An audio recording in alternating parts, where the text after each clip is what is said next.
We often take life for granted, don't we? But what is it, fundamentally, that allows a living thing, from the tiniest cell you can barely imagine to a massive whale to actually function, to be considered alive? Mm-hmm.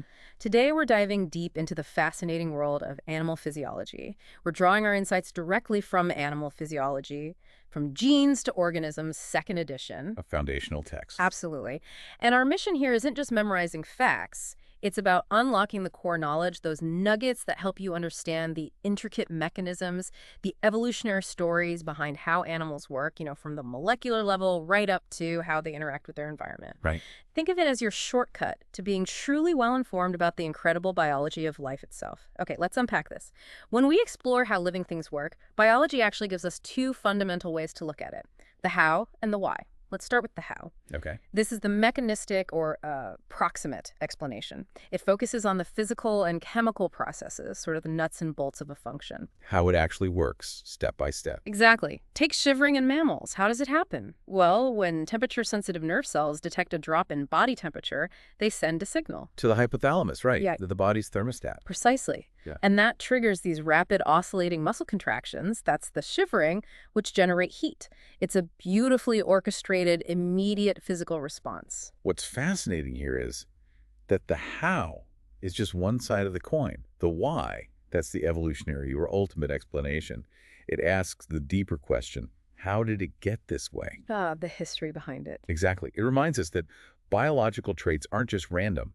They're the result of millions, even billions of years of natural selection. Individuals with gene variants that help them survive and reproduce, well, they were more likely to pass those genes on. Leading to gradual changes over generations. Right. And we often see these traits as adaptations, these beneficial features that have been honed by evolution over time. And when we look at adaptations, it's useful to distinguish between homologous traits, things like a bird's wing and a human arm. They look different, but they share a deep history. Exactly. They share underlying bone structures because they evolved from a common ancestor's limb. Then you have analogous traits. Think bird wings and insect wings. Both for flight, but totally different origins. Precisely. Similar function, but they evolved completely independently. So evolution isn't some perfect engineer then? That seems almost counterintuitive sometimes, when we see how perfectly adapted some creatures appear. That's a really key insight. Natural selection is powerful, incredibly powerful, but it's fundamentally constrained by the past. Meaning it has to work with what's already there. Yes. Evolution modifies existing structures and processes. It doesn't usually start from scratch with a blank blueprint, so the result isn't always, the most optimal design from an engineering standpoint. Okay. And that's why we have to be careful about teleological thinking, explaining things purely by their apparent purpose. Saying a mammal shivers to keep warm. Well, it's true in outcome, but it glosses over the mechanism and the deep evolutionary path that led to it. Can you give us another example of that evolutionary compromise? Maybe one that hits closer to home. Oh, absolutely. The human spinal column. It's a fantastic, if sometimes painful, example of this less logical, historically constrained design. I think many of us can relate to that. Right. Mechanistically, its function is clear: support the body, protect the nerve cord. But the evolutionary why explains a lot about back problems. Okay. It originally evolved as a horizontal, flexible swimming structure in fish. Gravity wasn't the main issue. Then it adapted for four-legged land animals, still mostly horizontal. It's only very recently, relatively speaking, in our hominid line, that it got repurposed for vertical, upright posture. So it's basically a horizontal system doing a vertical job. Fundamentally, yes, which leads to inherent weaknesses and compromises. So next time your back aches, you can, perhaps, blame your ancient fish ancestors. I knew it. It's also interesting how adaptations aren't free. There's always a cost, isn't there? A trade-off. Absolutely. This highlights the concept of cost-benefit trade-offs. Energy and resources are always limited. Think about a snail lugging around a thick, heavy shell. Great protection. But it definitely slows the snail down, costs energy to build and carry. That's a trade-off. Or think about vestigial features, evolutionary leftovers. Like a dog's dew claw. Exactly. Often serves no clear function now, but it points to an ancestor where that fifth digit was useful. We have them too, like pseudogenes. We have the broken gene for making vitamin C. Because our primate ancestors got plenty in their diet. Most likely, yes. So when the gene broke, it wasn't selected against. These things, constraints, trade-offs, vestiges, They all remind us that evolution is this ongoing process of building on the past, full of compromises. That rich history is exactly why animal physiology isn't just some standalone field. You mentioned it's incredibly integrative and comparative, so it's not just about understanding one system in isolation, right? How does it connect to other sciences? That's absolutely right. Physiology doesn't exist in a vacuum. It draws heavily on physics. Think about electrical signals in nerves, or how blood flows. Fluid dynamics. Exactly. And chemistry, obviously, because all life processes are fundamentally chemical reactions. Biochemistry and molecular biology are crucial now too, especially with genome sequencing helping us link genes to specific physiological functions. And ecology. Ecology provides the context. Understanding an organism's environment, its challenges and opportunities, often explains why certain physiological traits evolved. Why does a desert animal conserve water so efficiently? Ecology gives you the why. So it integrates vertically from molecules up to ecosystems. Yes, and it also connects horizontally across different organisms Yeah. through comparative physiology. This approach is incredibly powerful. Oh, so. Well, three main benefits. First, it helps us discover the sheer uniqueness and diversity of life. Pioneers like Perscolander studied everything from diving seals to fish in the Arctic. Uncovering amazing adaptations. Truly amazing solution to life's challenges. Second, comparing organisms really highlights those trade-offs and constraints we talked about. And third, it helps us identify universal physiological principles, things that apply broadly, like how temperature affects basic molecular processes in almost all animals. In this comparative approach, it's famously guided by what's known as the August Krogh principle, isn't it? Precisely. Krogh was a Nobel laureate himself, and his principle, simply put, is that for a large number of problems, there will be some animal of choice on which it can be most conveniently studied. Find the right organism for the right question. Exactly. The classic example is John Zachary Young studying nerve impulses. Instead of struggling with tiny mammalian neurons, he chose the giant squid axon. It's huge, relatively speaking. Easy to work with, I imagine. Much easier. And the fundamental principles of electrical signaling he discovered in that squid axon, they applied to virtually all animal neurons, including ours. It shows how studying a specific, sometimes unusual model can reveal universal truths. Krogh himself made some big discoveries too, right? Oh yes. Things like using radioactive isotopes as tracers, understanding how oxygen moves from lungs to tissues, capillary blood flow regulation. Yeah. Fundamental stuff. And think about something like geckos sticking to glass. It seems almost magical. Right. How do they do that? Well, comparative physiology and detailed study revealed it's not suction cups. It's these millions of microscopic, hair-like structures called setae on their feet. Okay. And each set of branches and hundreds of even tinier tips called spatulae. We're talking just 200 nanometers wide. This incredible increase in surface area allows them to use very weak, short-range, intermolecular forces. Van der Waals forces? Exactly. Billions of tiny contact points add up to a strong adhesive force, but they can also detach incredibly quickly. It's a fantastic example of physics dictating whole animal function, and it's inspired biomimicry, trying to create adhesives based on the gecko's foot. That broad view across animals also highlights something important, how we sometimes categorize life in ways that aren't evolutionarily accurate, like vertebrates versus invertebrates. Ah, yes, that's a classic example. It sounds like a fundamental 50-50 split of the animal kingdom, doesn't it? It does. But evolutionarily, it's really misleading. Vertebrates animals with backbones are just one small subgroup within one phylum, the Chordata. So invertebrates is basically everything else. Pretty much. It lumps together over 30 vastly different animal phyla. And actually, the most successful animal phylum by far in terms of species numbers and sheer biomass is arthropoda insects, spiders, crustaceans. They're invertebrates. It just shows how incredibly diverse animal life is beyond our own little vertebrate corner. So all these incredible discoveries in physiology, they rely on a systematic way of investigating the world, the scientific method. The hypothetico-deductive method, generally speaking, yes. Right. And at its core, it's about asking testable questions. Yeah. So let's say a deep-sea physiologist is wondering how life survives those crushing pressures down there. They might hypothesize. Maybe the animals have special pressure-resistant proteins. Or maybe their metabolisms are just incredibly slow. Good examples. What makes those good scientific hypotheses, and what happens next? What's absolutely critical is that good hypotheses must be testable and, crucially, falsifiable. Meaning you have to be able to imagine an experiment or observation that could prove it wrong. Precisely. If you can't possibly disprove it, It's not really operating in the realm of science. So once you have your testable hypotheses, pressure-resistant proteins versus slow metabolism, you design experiments. Making specific predictions. Yes, and including essential controls.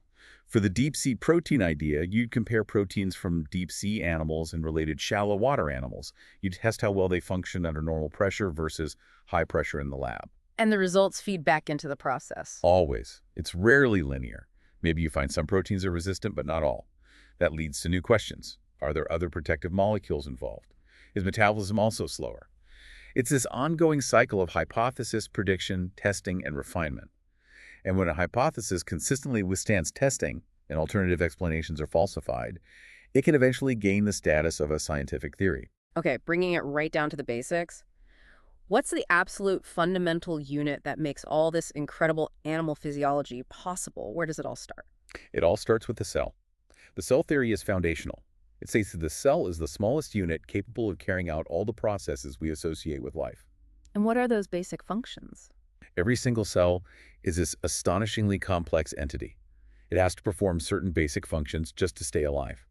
Think, self-organization, using resources, metabolism, converting food and oxygen into energy and building blocks while getting rid of waste. Self-regulation too, right? Absolutely. Responding to its environment, controlling what comes in and out, repairing damage, maintaining a stable internal state that's homeostasis at the cellular level. Plus self-support, sometimes movement, and of course, self-replication, making more cells. And then in multicellular organisms like us, cells start to specialize. Exactly. That's where the real complexity comes in. While they all do those basic housekeeping tasks, they also take on highly specific roles. Gland cells secrete substances, neurons transmit signals, muscle cells contract, kidney cells filter blood. Incredible specialization. They don't exist in isolation, though. How are they organized? Right. If we connect this to the bigger picture, specialized cells group together to form tissues. Tissues then combine to form organs. Organs work together in organ systems. And all the organ systems make up the whole organism, the whole body. It's a hierarchy of organization. And there are fundamental types of tissues that build almost all animals. In animals, yes, we generally recognize 4 primary tissue types. Each has a distinct structure and function. Okay, what are they? First, epithelial tissue. These are sheets of cells covering body surfaces, lining cavities, and forming glands. They're specialized for protection, secretion, absorption, basically controlling the exchange of materials. Think skin, the lining of your gut. Second, connective tissue. This is incredibly diverse, but its main role is to connect, support, and anchor body parts. It includes things like loose connective tissue holding organs in place, dense tendons connecting muscle to bone, bone itself, cartilage, and even blood. Blood is considered a connective tissue because it connects all parts of the body, transporting materials within a matrix, the plasma. Blood as connective tissue, interesting. What's next? Third, muscular tissue. This is specialized for contraction, for generating force. You have skeletal muscle for movement, cardiac muscle in the heart, and smooth muscle in the walls of organs like your intestines and blood vessels. Comes forth. Nervous tissue. This is for communication. It's specialized for initiating and transmitting electrical impulses, allowing rapid communication between different parts of the body. Brain, spinal cord, nerves, all nervous tissue. The stomach is often used as a great example of how these all come together in an organ, right? It's a perfect example. The stomach lining is epithelial tissue, with specialized cells forming glands that secrete acid and enzymes. The stomach wall contains layers of smooth muscle tissue for churning food. Nervous tissue controls the muscle contractions and gland secretion, and all of these are held together and supported by connective tissue. All 4 types working together for one function, digestion. Precisely. That integration is what defines an organ. And then organs combine into organ systems. The stomach is part of the digestive system, along with the esophagus, intestines, liver, pancreas, all working together to break down food and absorb nutrients. And that leads to the whole coordinated individual. A whole animal body functioning as one integrated unit. It's incredible to think about the sheer range of animal sizes. You mentioned earlier bacteria to whales, a mass difference of 10 to the power of 20. That brings us to scaling. How does size itself affect how an animal is built and how it functions? Scaling is fundamental. It's the study of how size influences anatomy and physiology. And arguably the most important concept in scaling is the relationship between surface area and volume. Okay, how does that work? It's basically geometry. As an object gets bigger, its volume increases much faster than its surface area. Think of a simple sphere or cube. If you double its length, its surface area increases by a factor of 4, length squared, but its volume increases by a factor of 8, length cubed. So the ratio of surface area to volume gets smaller as the object gets bigger. Exactly. A cell that's 10 times wider than another has 1,000 times the volume, but only 100 times the surface area.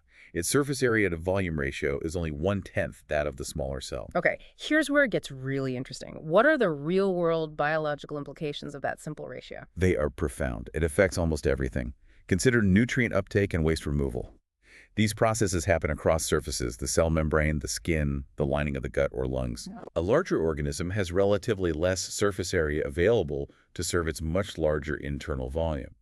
This puts a fundamental limit on how big a single cell can be, Yeah. and it's why larger animals absolutely needed to evolve complex internal systems. Like circulatory systems, lungs, gills. Precisely. Highly branched, folded systems designed to dramatically increase the internal surface area for exchange.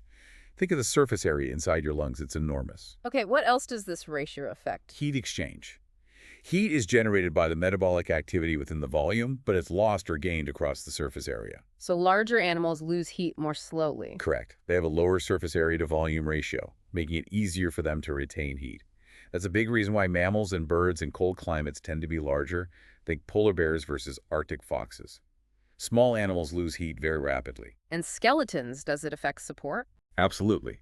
Skeletal mechanics are heavily influenced by scaling. An animal's weight is proportional to its volume, length cubed, but the strength of its bones, their ability to resist compression, is proportional to their cross-sectional area, length squared. Ah, so weight increases faster than bone strength as size increases. Exactly, which is why an elephant needs incredibly thick, pillar-like legs relative to its body size, while a tiny insect or spider can get away with comparatively slender limbs. The physics just wouldn't work otherwise. Once you grasp this surface area to volume principle, you honestly start seeing its effects everywhere in biology. That ability to self-regulate, to maintain some kind of internal balance, that's really a defining feature of life, isn't it? It sets living things apart from, say, a fire, which also processes energy but doesn't regulate itself. A very key distinction. This brings us to a really central concept in physiology, homeostasis. I believe Walter B. Cannon coined the term, building on earlier ideas from Claude Bernard. That's right. Bernard talked about the milieu intérieur, the internal environment, and the importance of keeping it stable. Cannon coined homeostasis, which literally means similar state. Importantly, not same state. Similar, not same. Why that distinction? Because it's not about being absolutely fixed and unchanging. It's about maintaining a relatively constant internal state within a narrow range, despite fluctuations in the external world. It's a dynamic equilibrium. And for complex animals, most of our cells aren't actually touching the outside world, are they? They're bathed in. The internal environment. This is the extracellular fluid, or ECF. It consists of the plasma, the fluid part of blood, and the interstitial fluid, which is the fluid directly surrounding the cells. This ECF is the immediate environment that most body cells experience. So homeostasis is really about keeping that internal environment stable. Precisely. Keeping the ECF consistent in terms of temperature, pH, nutrient levels, oxygen, waste products, salt concentration, and so on. This stable ECF is essential for the survival and proper functioning of all the cells bathed in it. And here's the really neat part. Each specialized cell, doing its own job, also contributes to maintaining the shared internal environment for everyone else. It's a beautiful cooperative system. Muscle cells use oxygen and produce CO2, but the respiratory and circulatory systems work to maintain stable levels of those gases in the ECF. Kidney cells regulate water and salt balance in the ECF. Liver cells regulate nutrient levels. It's all interconnected.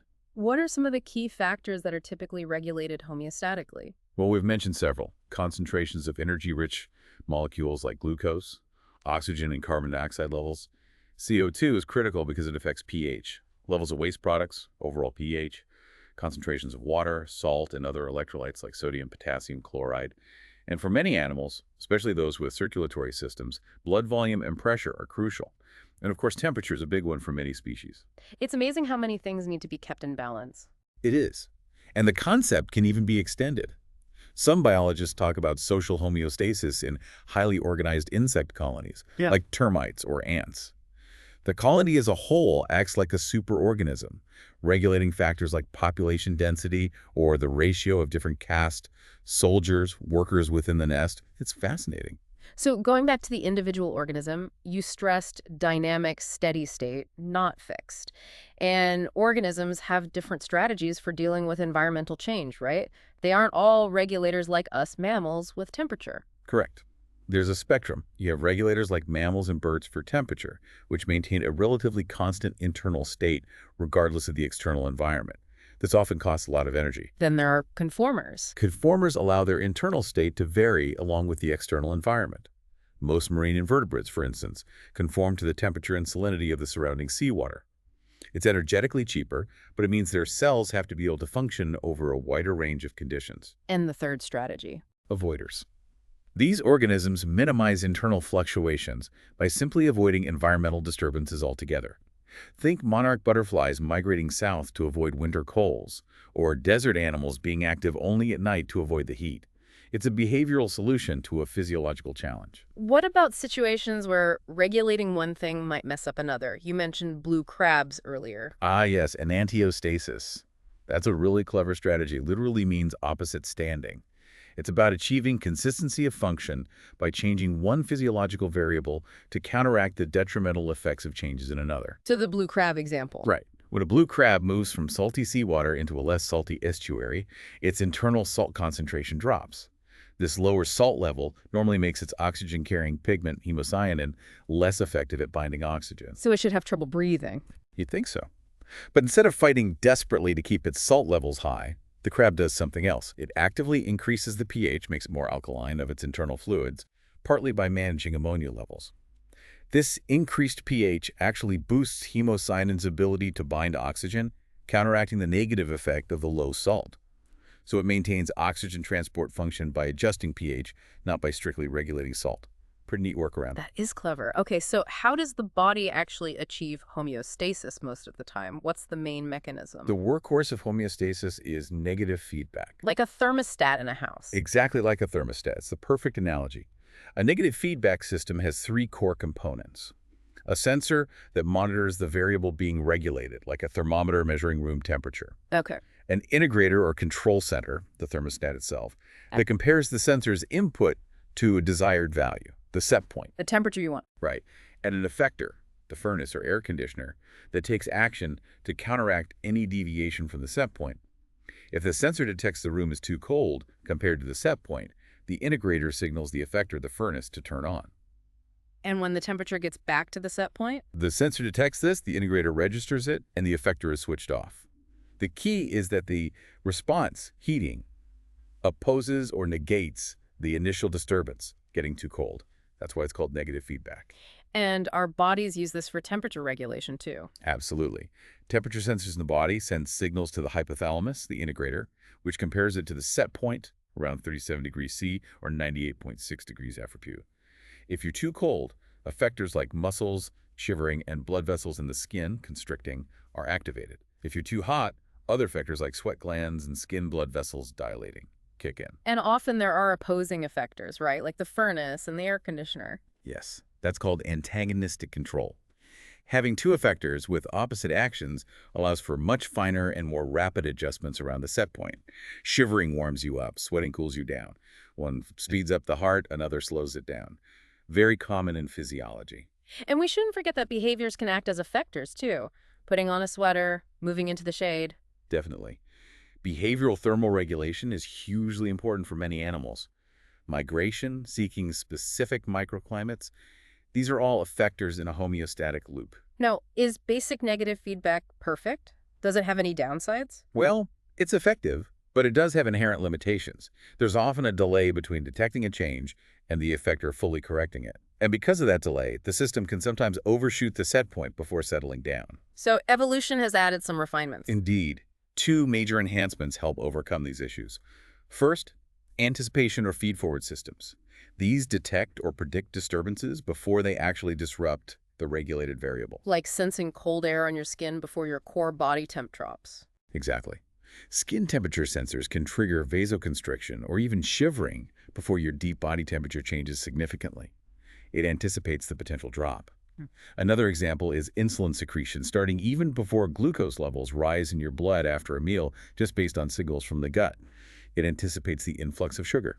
Minimizes the swing. What's the second enhancement? Acclimatization systems. These involve slower adjustments to existing feedback systems over days or weeks in response to prolonged changes in the environment. Like growing a thicker coat of fur in winter. That's a perfect example. Or adjusting the number of red blood cells when moving to high altitude. The body alters the components of the feedback loops, maybe changes the set point slightly, or makes the effectors more sensitive or powerful to better cope with the new, persistent conditions. And we should be careful with terminology here, right? Acclimatization isn't the same as adaptation. Very important distinction, yes. Acclimation, usually in a lab setting, and acclimatization, in a natural setting, refer to these physiological adjustments within an individual's lifetime. They are generally reversible. True evolutionary adaptation, on the other hand, involves changes in the genetic makeup of a population over generations driven by natural selection. Growing thicker fur is acclimatization. Populations evolving genetically thicker fur over many generations is adaptation. People often misuse adapt for acclimatization. Got it. So while homeostasis is crucial for maintaining stability, you mentioned not everything is about staying the same. Sometimes the body needs to actively change its state. Right. That idea of rheostasis, meaning variable state, covers regulated changes that aren't about maintaining constancy. Think about processes like growth, reproduction, locomotion, or even activating systems only when needed, like the digestive system ramping up after a meal. These involve controlled changes, not just holding steady. How are these controlled changes managed? There are a couple of key mechanisms beyond simple negative feedback. One is using reset systems. This involves actually changing the set point of a negative feedback loop. Oh, so instead of defending the old set point, you defend a new one. Exactly. This can be temporary. Think of a fever during an infection. The body deliberately raises its temperature set point to help fight pathogens. It can be permanent, like the changes in sex hormone levels and regulation at puberty. Or it can be cyclical. Like daily rhythms. Yes, circadian rhythms are a great example. Your body temperature set point naturally fluctuates over a 24-hour cycle, being lowered during sleep. Annual cycles like hibernation or reproductive seasons also involve resetting physiological set points. Okay, what's the other major mechanism for regulated change? That would be positive feedback systems. These are quite different from negative feedback. How so? In positive feedback, the output of a system acts to enhance or amplify the original stimulus, driving the variable further away from its starting point. It creates a rapid escalating response. That sounds potentially dangerous. Like a runaway train? It can be. Uncontrolled positive feedback loops are often involved in disease states, for example, in worsening heart failure. But in specific physiological contexts, positive feedback is incredibly useful and necessary. When would you need such an amplifying effect? For situations requiring a rapid, all-or-none explosive change, nerve impulse generation, the action potential is a classic example. Blood clotting involves a positive feedback cascade to quickly form a plug. And perhaps the most famous example is childbirth in mammals. Ah, the oxytocin loop. Precisely. The hormone oxytocin stimulates uterine contractions. As the baby pushes down, it stretches the cervix. This stretching sends signals that trigger the release of more oxytocin, which causes stronger contractions, which leads more stretching, more oxytocin. Until the baby is born. Exactly. The positive feedback loop rapidly amplifies the contractions needed for birth. Once the stimulus, cervical stretching, is removed, the loop stops. Yeah. So positive feedback is used for specific, self-limiting events.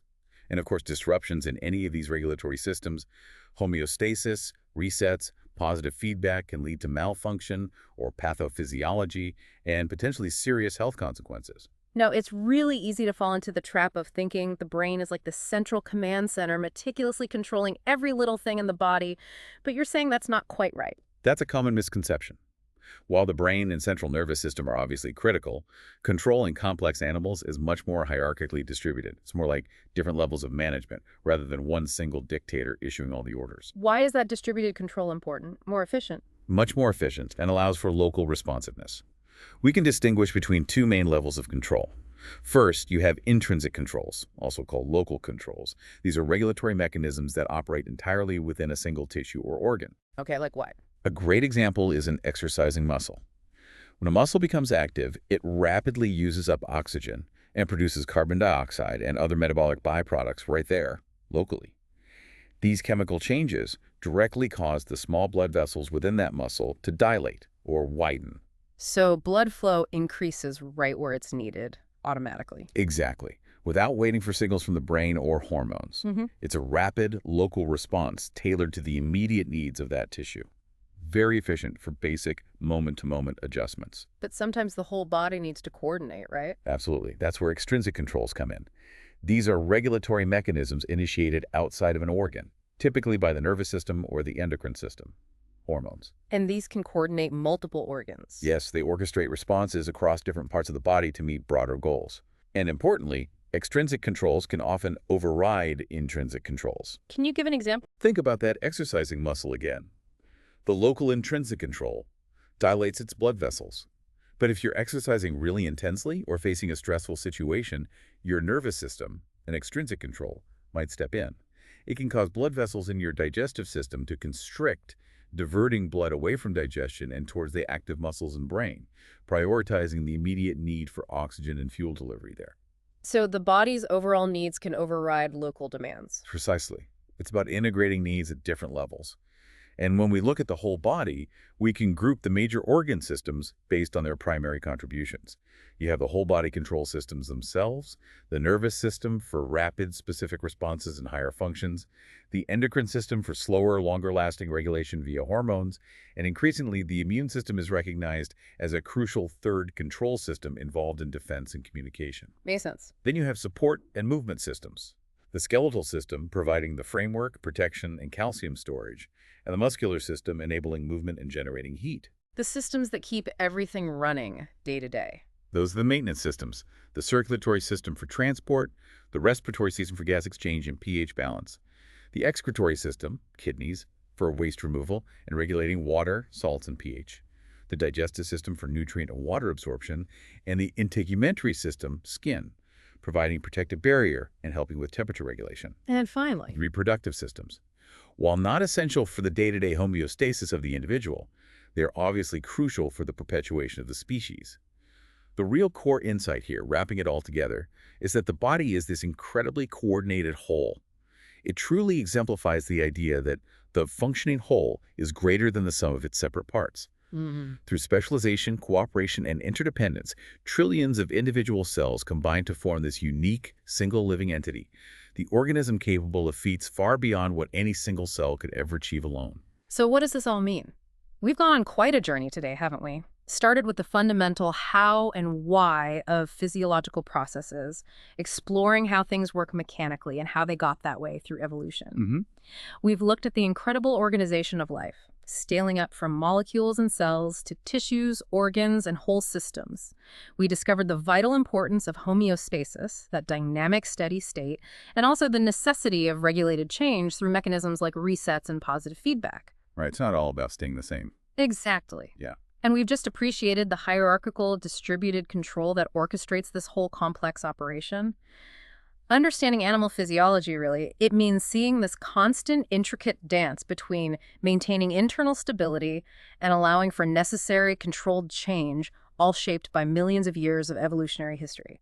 And, this journey isn't just about understanding other animals, fascinating as they are. These universal principles of physiology are operating within your own body right now, constantly working to maintain that dynamic balance. A constant internal balancing act. It really is. And maybe a provocative thought to leave you with is this. Considering this incredible intricacy, what happens when even one small component, one step in this complex dance goes out of sync? How can that tiny disruption ripple outwards and affect the functioning of the entire whole?